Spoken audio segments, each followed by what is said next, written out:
Olá, querido, seja bem-vindo a mais uma edição da nossa série Aprenda Mais. E hoje nós vamos responder uma pergunta: devemos guardar nos dias de hoje a lei da antiga aliança?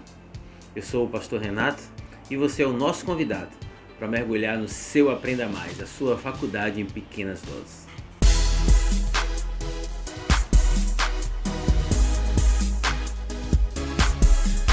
Se você ainda não é inscrito no nosso canal, eu quero te convidar a você fazer sua inscrição agora. Clique aqui no sininho e você vai ser informado de todo o material que nós iremos publicar. Bom, sobre essa temática é bom a gente iniciar deixando claro que quando nós falamos acerca de lei, nós não estamos nos referindo aos 10 mandamentos. Existe um Aprenda Mais específico sobre os 10 mandamentos em que eu já te convido a você voltar lá e assistir. Quando nós falamos de lei, nós estamos nos referindo aos mandamentos do judaísmo, as chamadas leis de Moisés, o mitzvot, que são as 613 leis que constam na Torá. Aqui na descrição desse vídeo nós vamos colocar todas as 613 leis para que você possa ler, estudar e aprender mais sobre isso. Mas de fato esse é um assunto que nós precisamos colocar na mesa nos dias de hoje. É necessário hoje para o cristão guardar, observar, cumprir toda a lei descrita na Antiga Aliança? No meio cristão, nós vemos diversas linhas teológicas a respeito desse assunto. Igrejas que defendem, outras que não defendem a prática e a guarda dos mandamentos, mas na sua rotina, no seu dia a dia, na sua doutrina, nós vemos a observância de festas judaicas, toque do shofar, vestimentas como talit, até construções de réplica de Templo de Salomão. E a equipe do Aprenda Mais preparou com todo cuidado e amor um estudo sobre isso. Vamos conhecer algumas linhas teológicas e doutrinárias que falam sobre esse assunto. Existem os legalistas, que têm como premissa que a lei é um pressuposto para a salvação.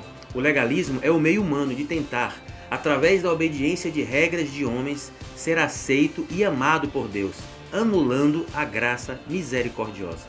Então aqueles que são legalistas defendem que não somente a observância, a prática, a constância da lei vai lhe garantir a salvação, como a sua plena aceitação, convívio na presença de Deus, e anulam por completo a redenção através da graça. Existe ainda uma corrente teológica e doutrinária chamada teonomia ou teonomismo, que o cristão continua assim, sob uma certa influência desta lei vivendo no tempo da graça. A teonomia é uma visão ética cristã que afirma que a lei de Deus revelada na Escritura, tanto no Novo quanto no Antigo Testamento, é o único padrão de autoridade, verdade e justiça.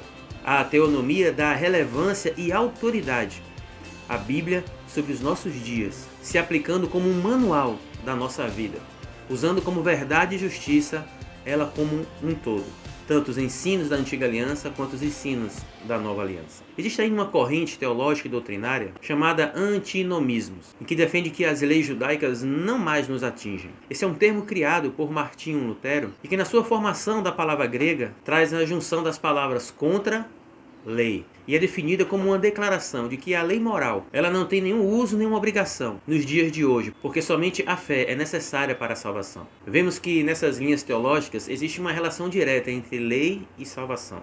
Eu quero ainda, para efeito de conhecimento, lhe apresentar uma linha teológica chamada de dispensacionalismo. Os dispensacionalistas entendem que a Bíblia, sua estrutura, o seu tempo, é dividido em 7 dispensações. A primeira delas, a inocência, depois a consciência, depois o governo humano, em seguida a promessa, depois a lei, a graça e o reino milenar.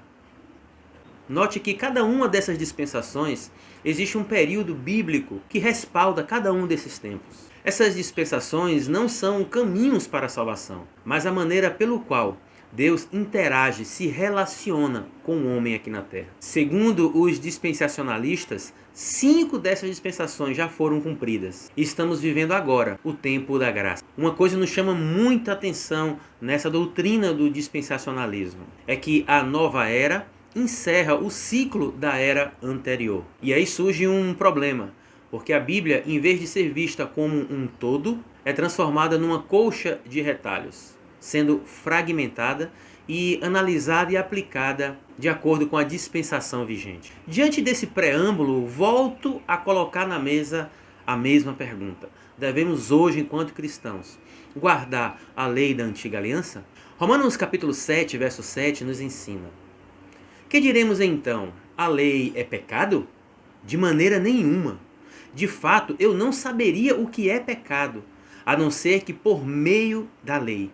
Pois, na realidade, eu não saberia o que é cobiça, se a lei não me dissesse, não cobiçarás.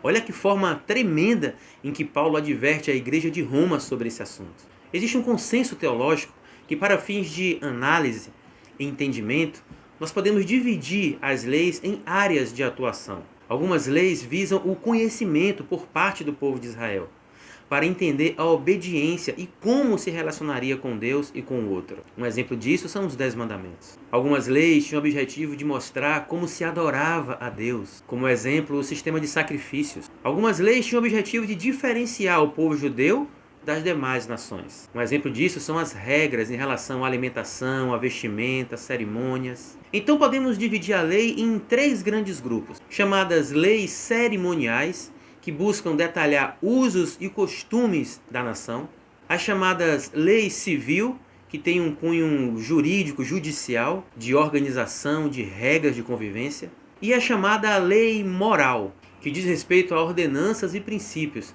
para uma vida de santidade com Deus. Nos próximos episódios, nós vamos estudar detalhadamente cada uma dessas leis, dar exemplos de cada uma delas e entender como nos dias de hoje, cada uma dessas leis tem um impacto nas nossas vidas. Se você gostou desse vídeo, compartilha ele e já convida pessoas para amanhã também assistir o próximo episódio. Um beijo no seu coração, fica com a gente.